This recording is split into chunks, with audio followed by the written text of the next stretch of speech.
Hello, I'm Brian. What do we got for today's story? Let's take a look, shall we? Ooh. Today's story is Gracklesnap Jack. Once upon a time, a boy named Jack stumbled upon a band of trolls playing a lively game of Gracklesnap. Jack couldn't believe his eyes. Trolls in his neighborhood? He never saw trolls in his neighborhood. They usually stayed up in the mountains and guarded their hidden treasure. Jack quickly hid behind some bushes.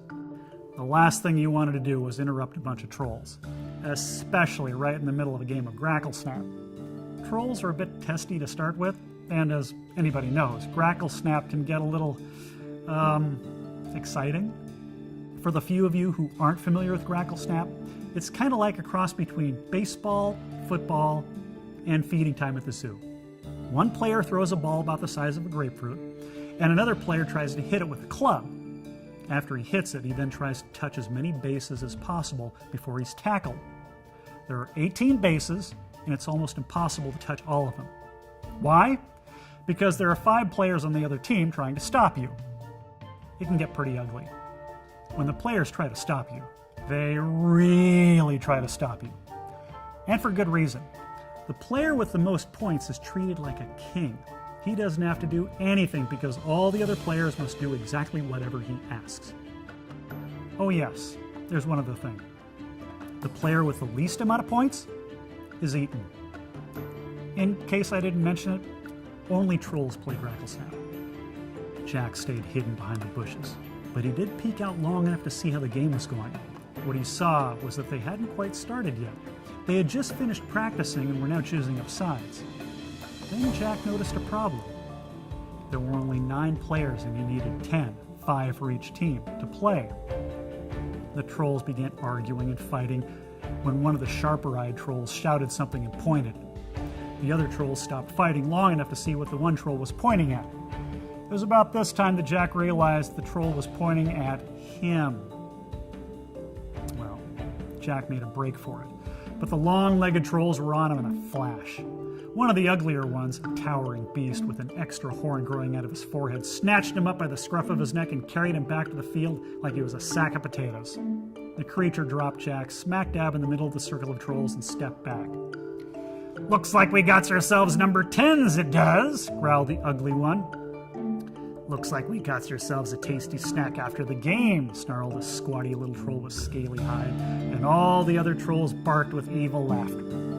One of the other trolls, a bluish-looking lout with yellow eyes, grabbed Jack by the wrist and dragged him over to one side and dumped him at the clawed feet of several others.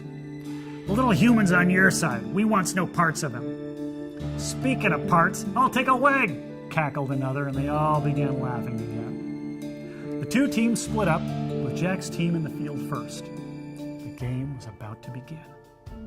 With a mighty swing, the leadoff troll smacked the ball deep into the field, right over Jack's head. Jack turned and raced after the ball while the other trolls tried to keep the hitter from reaching too many bases. By the time Jack had returned with the ball, he discovered that the troll had reached 6 bases before he was beaten to a pulp. The next 3 hitters didn't fare much better, with the high score so far being 8 bases. But then, the big ugly troll stepped up with the biggest club Jack had ever seen. It was almost as big as he was. The troll took a mighty swing, and the ball rocketed into the sky. A tall, skinny troll on the far side of the field took off after the ball, and Jack watched in horror as the big, ugly troll came barreling right at him like a runaway freight train. Jack realized he was standing right in front of one of the bases, so he dove aside just as the troll blazed past him. "Crikey!" yelled a troll from Jack's team. "You're supposed to stop him, not run and hide, you little..." But he never finished his sentence, as he was mowed over by the big, ugly troll. Jack looked up to see his teammates being plowed under left and right as the big, ugly troll raced from base to base. Finally, the tall, skinny troll got the ball back in, and the rest of the team managed to pile onto the big, ugly troll until he couldn't move anymore. He'd racked up 13 bases. It was time to switch sides. Well, Jack counted his blessings. He had managed to avoid the wild collisions and tackles and spent most of his time chasing the ball around the field. It was while he was doing this that he noticed something about the trolls. He'd never been this close to these creatures in the past, so he wasn't that familiar with how they moved But right here, being side by side with him, he saw that they were lightning quick, but they weren't very smart. They were easily faked out. Jack figured that trolls must have always relied on their brute strength to just run through things, like trees, rocks, and other trolls. They've never needed to bother with being clever. Jack had an idea. The first several trolls on his team didn't do much better than most of the trolls on the other team. The big ugly one still had the lead, and Jack shuddered to think what the trolls would demand if he won. Jack had visions of himself roasting on a spit with an apple stuffed in his mouth. Just then, one of the trolls yelled in his direction, "Hey you, Bite Size, you're up!" Jack shook the scary vision out of his head and grabbed the smallest club he could find. Even the smallest one was gigantic to him, but he managed to get it up on his shoulder and get ready for the pitch. The ball came sailing in, and Jack took a wobbly swing. In fact, he completely swung in a circle and fell right over.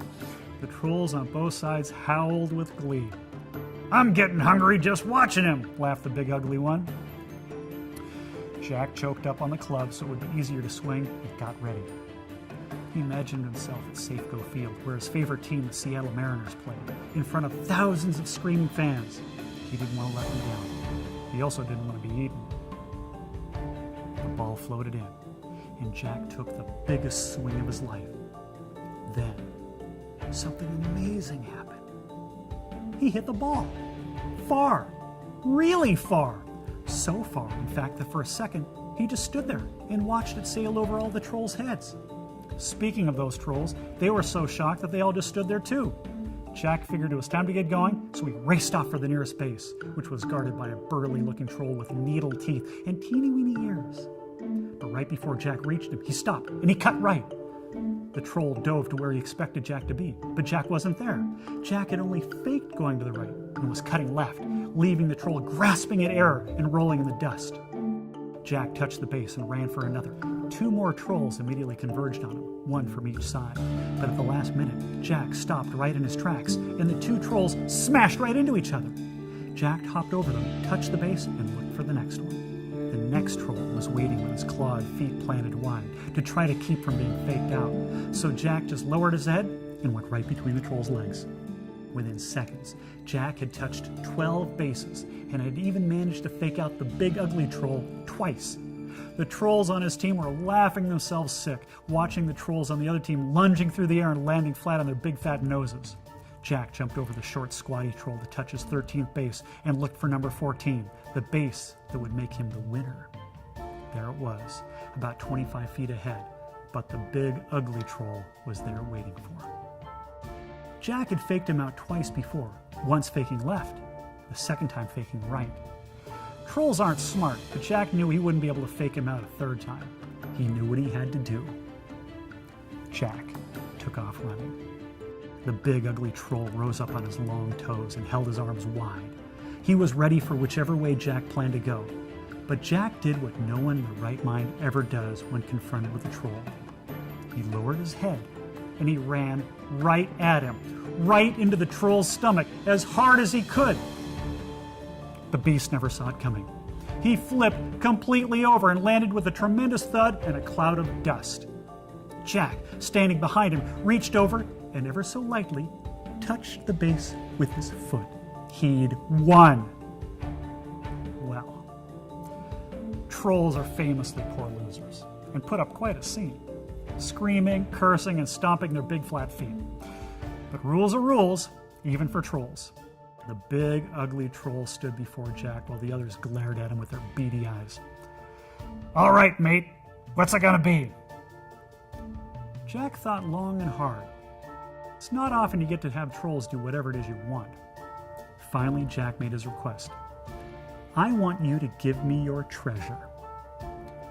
The trolls couldn't believe their pointy ears.